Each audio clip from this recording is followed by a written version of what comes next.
नमस्कार मित्रों, मैं डॉक्टर निखिल अग्निहोत्री कामठी से कुछ ज़रूरी बातों को आपके साथ शेयर करने के लिए मैसेज फॉरवर्ड कर रहा हूँ।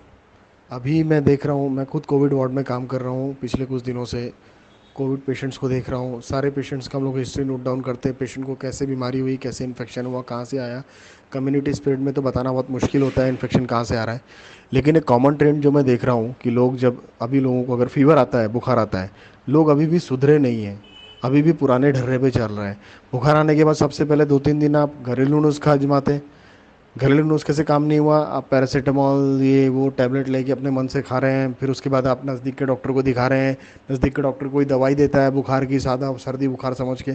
फिर वो ठीक नहीं होता 2-3 दिन बाद। फिर उसके बाद टेस्ट का दौर चलता है, कभी ब्लड टेस्ट, कभी यूरिन टेस्ट, कभी वही विडाल निकल जाता है। कोई मलेरिया, कोई डेंगू, कोई टाइफाइड कर रहा है, टाइफाइड पॉजिटिव आ जा रहा है कोइंसिडेंटली, और टाइफाइड की ट्रीटमेंट चालू हो रही है, उसमें और 3-4 दिन पास हो रहे हैं। मतलब कुल मिला के कैसे भी करके बस 8 से 10 दिन पास करना है। कोरोना नहीं है, कोरोना नहीं है, और कोरोना बोल नहीं है बोल बोल के अपनी आंख मूंद करना है। आपकी आंख बंद करने से क्या आंख बुझ जाएगी?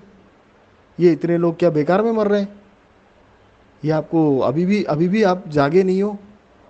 ये 8 से 10 दिन आप ऐसे घरेलू नुस्खे लगा के जीपीस के पास ट्रीटमेंट लेके, या मैं ये नहीं बोलता जनरल प्रैक्टिशनर दिखाओ मत, दिखाओ, लेकिन वहाँ पर ये मलेरिया, टाइफाइड, ये डेंगू, ये विडाल टेस्ट, ये क्या मतलब है? एपिडेमिक का टाइम है भाई, एपिडेमिक के टाइम दूसरा कोई इन्फेक्शन होता ही नहीं है। सिर्फ कोविड ही एग्जिस्टेंस में है अभी। बुखार आया, सीधा जाके पहले टेस्ट कराओ कोविड का और तुरंत ट्रीटमेंट चालू करो। क्या टाइम पास करते हो? 8वें 10वें दिन के बाद आपको ब्रीथलेसनेस होने लगता है, सांस रुकने लगती है, अस्थमा जैसा फील करते हो। फिर आप भागते हो कोविड टेस्ट कराने, covid test negative. Covid test अभी पॉजिटिव आ नहीं रही, बहुत से पेशेंट में देखने में आ रहा। आरटीपीसीआर निगेटिव आ रहा है। आरटीपीसीआर निगेटिव आया, आप बोलते मेरे को कोरोना नहीं है, बाकी कुछ भी हो लेकिन कोरोना नहीं है। अरे भाई, सांस फूल रही, दम फूल रही है, निमोनिया डेवलप हो रहा है, लंग्स डैमेज हो रहे हैं अंदर से, कोविड नहीं है।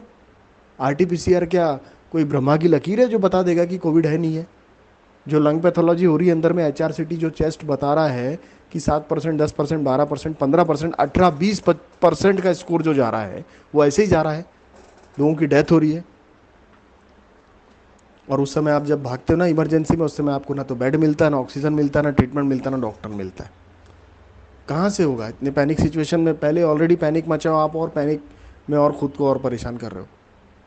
इस तरह से काम नहीं होता है, लापरवाही से काम नहीं होता है। आपको बुखार आया, आपको पहले ही दिन टेस्ट करना चाहिए, आपको पहले ही दिन जाना चाहिए। और नहीं तो फिर कोविड का ट्रीटमेंट शुरू कर ही दो एटलीस्ट। अगर नहीं कुछ कर रहे हो तो घर से आइसोलेट हो जाओ, बाकी लोगों से दूर रहो, बाकी लोगों को इन्फेक्टेड मत करो। कि नहीं बस कोइंसिडेंटली अगर किसी को पता चल भी जाता है, वो ट्रीटमेंट ले भी लेता है, तो 15 दिन क्वारंटाइन रह गया, 15 दिन के बाद वो समझता है मैं तो सुपरमैन बन गया, मेरा कोरोना ठीक हो गया, मेरी रिपोर्ट नेगेटिव आ गई। वो चल के इधर उधर गाँव में मस्त घूमता है। अरे भाई, जब तुम निगेटिव स्टेट में आते हो, वही स्टेट सबसे ज़्यादा इन्फेक्टिव स्टेट होती है। उसी समय सबसे ज़्यादा वायरसेस हमारी बॉडी से शेड ऑफ होते हैं, और वो वायरस हमारे आसपास के लोगों को जम के इन्फेक्ट करते हैं, क्योंकि उनने अपना कोर्स हमारी बॉडी पे पूरा कर लिया। 15 दिन का उनका खेल हो गया। अब हमारे को टाटा बाय बाय करके वो हमारे आसपास दूसरा होस्ट, कोई दूसरा शिकार ढूंढते हैं। और वो हमारे नज़दीक का ही कोई होता है, या तो हमारे घर का, या अपना दोस्त, या अपना रिश्तेदार, जिसको हम फ्री में इन्फेक्शन बांटते रहते हैं और बड़ी खुशी से बताते हैं कि मेरा तो निगेटिव आ गया हूँ, मैं निगेटिव हूँ। अरे भाई, तू निगेटिव, बाकी लोगों को पॉजिटिव कर रहा है। 20 दिन चैन से बैठ के टिका नहीं सकते एक जगह अपनी। ठेका लेके रखा सारे मार्केट में घूमने का। लोग खुद गलतियां कर रहे हैं और लोग खुद भुगत रहे हैं। सड़कों पे लाशें दिखेंगी, देखना। ये जो कई कई बॉडीज होती है जो एनएमसी देखती है, एनएमसी भी देखती है। पेपर सबसे बड़ा एविडेंस बन गया विषय में। कोविड रिपोर्ट अगर पॉजिटिव है तो एनएमसी बॉडी ले जाती है डिस्पोज करने के लिए, और कोविड रिपोर्ट नेगेटिव है तो एनएमसी बॉडी नहीं ले जाती। बॉडी सीधा हैंड ओवर होती है रिलेटिव को। पेशेंट मरा तो वायरल निमोनिया से ही है ना। अब वो वायरस कौन सा था, ये किसने डिटेक्ट किया? मैं बोल रहा हूँ वो कोविड ही है। तो आरटीपीसीआर रिपोर्ट अगर निगेटिव है और उसके बाद भी पेशेंट निमोनिया से मर रहा है, वायरल निमोनिया डायग्नोसिस होकर मर रहा है, और बॉडी अगर कोविड निगेटिव रिपोर्ट के कारण एनएमसी डिस्पोज नहीं कर रही, हैंड ओवर कर रही है रिलेटिव्स को, तो रिलेटिव वो बॉडी घर लेके जा रहे हैं, क्या वो इन्फेक्शन ट्रांसफ़र नहीं कर रहे कम्युनिटी में? क्या वो इन्फेक्शन कैरी नहीं कर रहे अपने घर तक? ऐसा कोई भी पेशेंट जो निमोनिया से डेथ हो रहा है, उसको कोविड ही समझो, भले आरटीपीसीआर उसका निगेटिव आया हो। ये खिलवाड़ हो रहा है अपनी जान से। ऐसी बॉडीज़ आप हॉस्पिटल से सीधे शमशान घाट ले जाओ और बहुत केयरफुली डिस्पोज करो, खुद भी अगर कर रहे हो तो। मत ले जाओ घर पे उनको। मत लाओ ऐसी बॉडीज़ को घर पे। भले आपका कितना ही अजीज़ कितना ही करीबी हो, जज्बात एक तरफ है, बाकी ज़िंदगियाँ एक तरफ।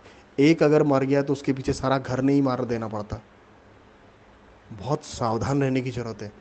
ये सिचुएशन बहुत ख़राब हो गई है, हाथ से बाहर चले गए हालात। मेडिकल सिस्टम क्रैश हो रहा है, वेंटिलेटर नहीं है, बाईपेप नहीं है, ऑक्सीजन नहीं है, दवाइयाँ नहीं है, हॉस्पिटल में बेड नहीं है, डॉक्टर्स नहीं है, सब कम पड़ रहा है। इसके बाद और क्या सिचुएशन है, इससे भयानक और क्या, कल्पना भी नहीं कर सकते हम लोग क्या आएगा। अभी भी लोगों को सावधान होने की ज़रूरत है, बहुत ज़्यादा केयरफुल रहने की ज़रूरत है। कई लोग बोलते हैं वैक्सीन लिया मैंने, वैक्सीन लेने के बाद मैं पॉजिटिव आ गया, वैक्सीन ली तो मेरे को इन्फेक्शन हो गया, वैक्सीन लेने से कोरोना हो गया। ऐसा नहीं है। वैक्सीन का एक पर्टिकुलर डोज होता है, पर्टिकुलर कोर्स होता है, पर्टिकुलर टाइम ड्यूरेशन होता है। उस टाइम पीरियड के बाद ही वैक्सीन आपके बॉडी में एक्टिव होती है, उस टाइम पीरियड के बाद ही आपकी शरीर में एंटीबॉडीज़ बनते हैं। इन बिटवीन अगर आपको कोई इन्फेक्शन अपॉर्चुनिस्टिकली अगर कोविड का लग गया तो आप कोविड से आपकी हालत ख़राब होनी ही है। वैक्सीन लेने गया था और मेरे को इन्फेक्शन आपको लगा, वैक्सीन से नहीं लगा, मगर वैक्सीन लेने आप जहाँ गए थे वहाँ कम्युनिटी स्प्रेड की वजह से आपको इन्फेक्शन लग गया। कोई तो भी आया था जो नेगेटिव हो के आया था और फ्री में बांट के चला गया आपको। ये जो 15 दिन के क्वारंटाइन से निकल कर और फिर घूमने वाले जो लोग हैं ना कि मैं तो नेगेटिव हो गया, यही बहादुर हैं ये फैलाने वाले, और ऐसे ही लोग फैला रहे हैं इन्फेक्शन। जाने अनजाने कितने ही कैरियर्स हैं। अभी 50 से 60% लोग पॉपुलेशन में कैरियर का काम कर रहे हैं और इन्फेक्शन स्प्रेड कर रहे हैं। उनको खुद को भी नहीं पता कि मेरे को ये कोविड है, बिकॉज वो असिम्टोमेटिक है। ऐसे कई लोग हैं जो फैला रहे हैं। नए स्ट्रेन आ गए वायरस के। 12 घंटे में पेशेंट का जो सिटी का स्कोर है वो 2 से 12 पे चला जाता है, 12 से 22 पे चला जाता है 12 घंटे में। आप घर से लाते हो पेशेंट हॉस्पिटल में, पेशेंट अगले दिन सुबह पेशेंट की बॉडी निकलती है वहाँ से, और आप बड़े चीख चीख के हॉस्पिटल से लड़ते हो कि हम तो चलता फिरता लाए थे, 90 का सेचुरेशन था, 2 का सिटी स्कोर था, ऐसे कैसे मर गया। ये नया स्ट्रेन है भाई साहब, नया स्ट्रेन है। 12 घंटे में 80% लंग खा जाता है, डैमेज कर देता है, मौका नहीं देता संभलने का। कोई दवा काम नहीं करती, कोई वेंटिलेटर सपोर्ट नहीं करता। वेंटिलेटर सपोर्ट कैसे करेगा, हार्ट बंद हो जाता है पेशेंट का। कैसे दिमाग में लोग कल्पना लड़ते हैं कि लोग लाशों को वेंटिलेटर लगा के डॉक्टर रखते हैं। अरे कैसे रखेगा भाई, एक फूटा हुआ बलून में हवा कैसे भरोगे आप, भर ही नहीं सकते। आप में ताकत है, भर के बताओ मेरे को। जो चीज़ पॉसिबल नहीं है, जो चीज़ नहीं हो सकती, उन चीज़ों के पीछे दिमाग क्यों लगा रहे हो। अरे जो फैक्ट है, अभी आप फैक्ट को देखो, सच्चाई को देखो, सत्य के धरातल पे खड़े होकर सोचो तो। आप क्या खिलवाड़ कर रहे हो अपने साथ में, काढ़ा पी रहा हूँ, पैरासीटामोल खा रहा हूँ, डॉक्सी खा रहा हूँ। अरे मत करो ये सब यार। आरटीपीसीआर कराओ, आरटीपीसीआर निगेटिव आ रहा, फिर भी कोविड का ही ट्रीटमेंट लो। किसी भी फीवर को सादा फीवर मत समझो। महामारी का समय है, एपिडेमिक का दौर है, यहाँ पे फीवर सादे नहीं होते भाई साहब। यहाँ हर फीवर कोविड ही है। आप यकीन मानो चाहे नहीं मानो, बाकी अपनी जान की सलामती के लिए आप लोग सब जिम्मेदार हो। मेरा जो अनुभव था मैंने आपके साथ शेयर किया। अगर इसके कारण किसी की जान बचती है तो मैं अपने आप को बहुत धन्य समझूंगा। Thank you very much. एक ड्यूटी समझ के आप लोगों के साथ शेयर कर रहा हूँ। प्लीज़ आगे फॉरवर्ड करिए, सुनिए, कुछ सीखिए, समझिए इस मैसेज से। मेरे अगर मैं आपको सिखाने में सक्षम हुआ तो मैं बहुत खुद को धन्य समझूंगा। Thank you.